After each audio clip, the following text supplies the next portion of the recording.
Indian rupee almost 96 पर dollar के पास पहुंच गया है, जिसकी वजह से stock market, petrol prices, inflation सभी चीज़ें प्रेशर में दिख रही हैं।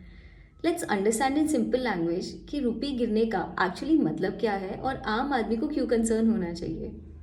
नाउ इमेजिन, कल तक इंडिया को $1 खरीदने के लिए 85 पे करने पड़ रहे थे और आज 96 पे करने पड़ रहे हैं। इसका मतलब इंडियन करेंसी वीक हो गई है। Now the problem is India बहुत सारी चीज़ें इंपोर्ट करता है, स्पेशली क्रूड ऑयल। फिलहाल ग्लोबली ऑयल प्राइसेस बहुत हाई चल रहे हैं because of West Asia war and supply disruption. अब अगर इंडिया डॉलर में ऑयल परचेज करेगा तो डॉलर और एक्सपेंसिव होगा और इंडिया का इंपोर्ट बिल और बढ़ेगा।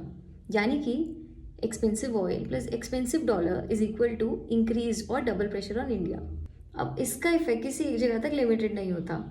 पेट्रोल और डीजल एक्सपेंसिव हो सकते हैं, ट्रांसपोर्टेशन कॉस्ट बढ़ सकती है और धीरे धीरे डेली यूज प्रोडक्ट्स की कॉस्ट भी बढ़ने लगती है।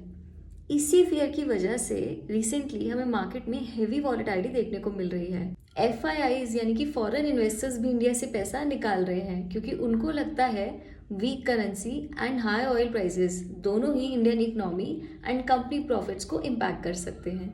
अब इसका सबसे ज़्यादा इम्पैक्ट उन सेक्टर्स पे आता है जो हेवीली इंपोर्ट्स पे या फ्यूल पे डिपेंडेंट है, जैसे कि aviation, chemicals, paints, oil importing companies, automobiles etcetera.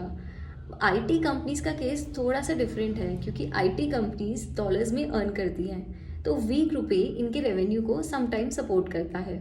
लेकिन अभी ग्लोबल स्लोडाउन फियर्स और फॉरेन स्पेंडिंग कंसर्न की वजह से IT stocks are also under pressure. पर इसका मतलब ये नहीं कि इंडिया कोलैप्स कर रहा है। करेंसी मूवमेंट बहुत सारे ग्लोबल फैक्टर्स पे डिपेंड करता है, जैसे oil prices, war tension, FI sentiment, US dollar strength etcetera. RBI भी सिचुएशन को मॉनिटर कर रहा है और मार्केट में इंटरवेंशन कर रहा है टू कंट्रोल वॉलेटिलिटी।